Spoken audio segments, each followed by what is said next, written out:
One of the most fundamental concepts you're going to need to become familiar with as you progress through your studies of general biology is the idea that all living things adapt to changes in their surroundings. Now, not every environmental change or environmental challenge is really going to be catastrophic or even really all that noteworthy.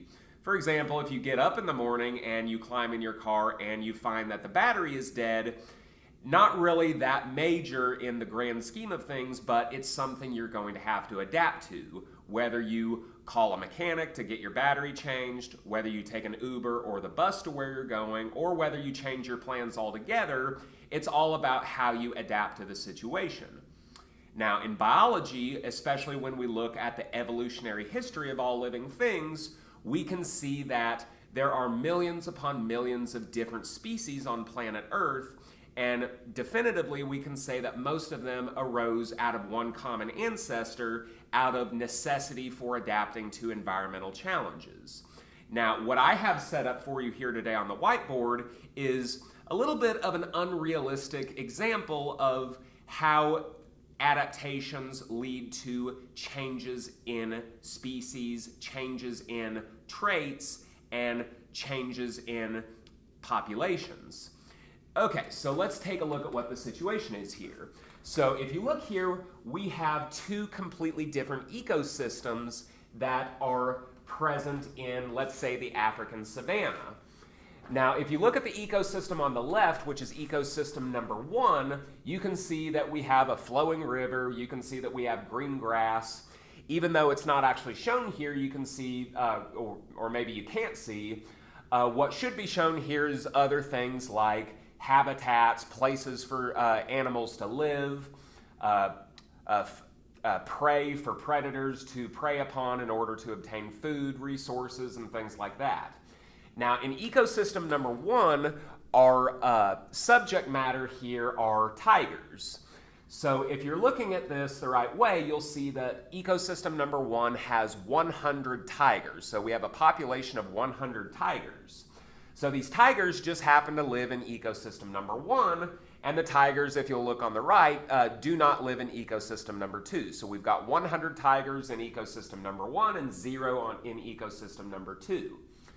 Okay, so at this point, there is no real environmental challenge that would force the tigers to go from ecosystem number 1 to ecosystem number 2. Let's go ahead and change that. Let's say, for the sake of argument, that ecosystem number 1 is flooded. So we are just going to wash everything out here. So this whole area right here is going to be flooded. Okay, so that's obviously not good for tigers, which are not aquatic organisms. So the land, which they were calling home, it's completely underwater now. So this is going to wash away all their resources, especially the prey that they prey upon. So these tigers have been faced with a major environmental challenge, the fact that their ecosystem has now been flooded. So what they do moving forward, which is going to affect their survivability, is going to be determined by what kind of adaptation they make to this particular environmental challenge. Now, the way I see it, there are two possible adaptations we can make to this environmental challenge. The easiest one, which what we're going to see will not affect the course of evolution here, the easiest way would be to have these 100 tigers, which now have their ecosystem flooded. Well, they just need to migrate out of the area, and they need to migrate into an area that is not flooded. So that is certainly one option. But for the sake of argument, let's say that that is not an option that's available to us. Let's say that the entire African savanna is just completely washed out. So what this is going to come down to is mutations. Now, mutation is a word that gets a very bad rap. So if you think about the word mutant, you're thinking about horrible, unimaginable horrors of creatures. You're thinking sludge monsters with 20 eyes and 30 tentacles and things like that. Mutations are actually very normal and they're very routine. So a mutation is just referring to very small differences in the DNA sequence from organism to organism to organism. So they're basically just little variations that make individuals unique. Now, what we're going to see here is that major evolutionary adaptations are driven by mutations. Now, mutations are going to hopefully, in this case, mutations will hopefully affect the traits of these tigers that are now living in a flooded area. So we have 100 tigers here, and let's say for the sake of argument that we have 100 tigers here, but let's say that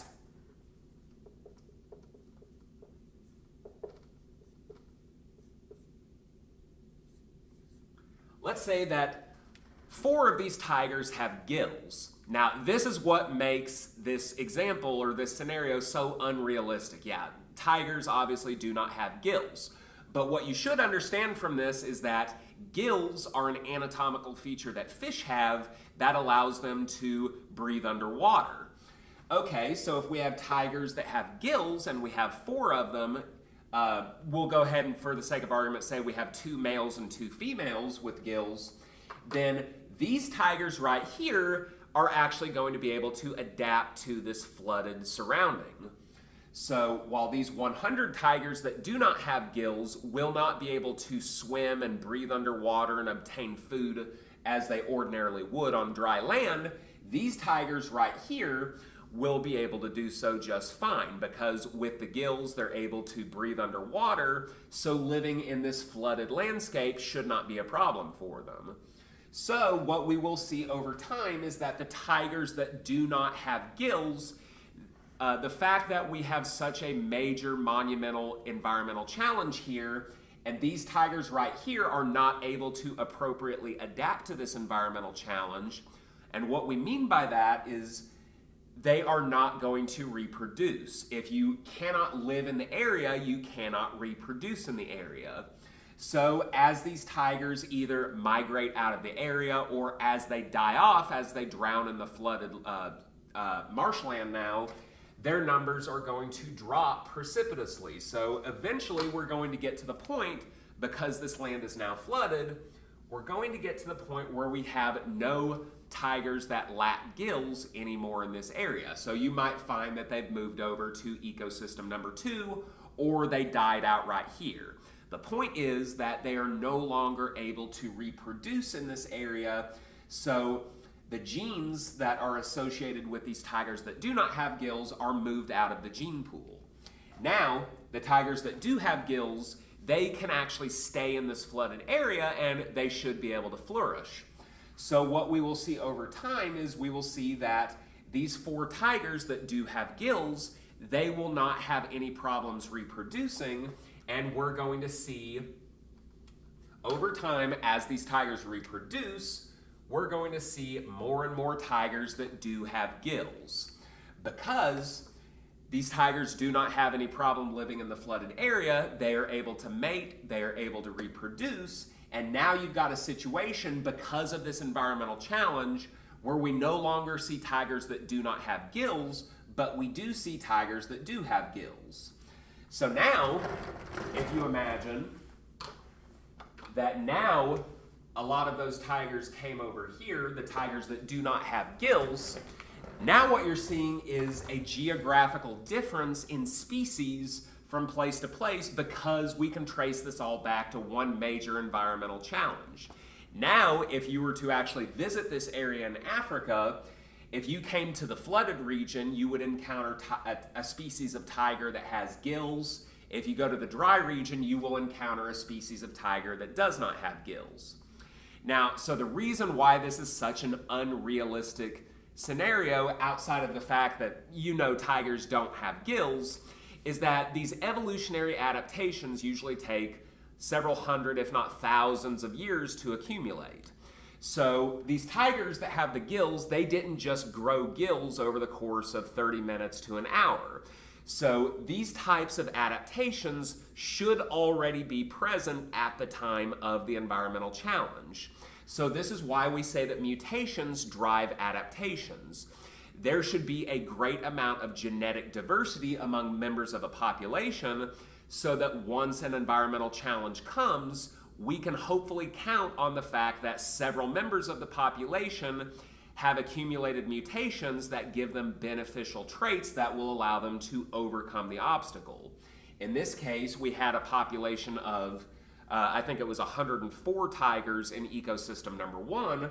100 of those tigers did not have the correct genetic makeup to overcome the obstacle, but 4 of them did, the 4 that did have the gills.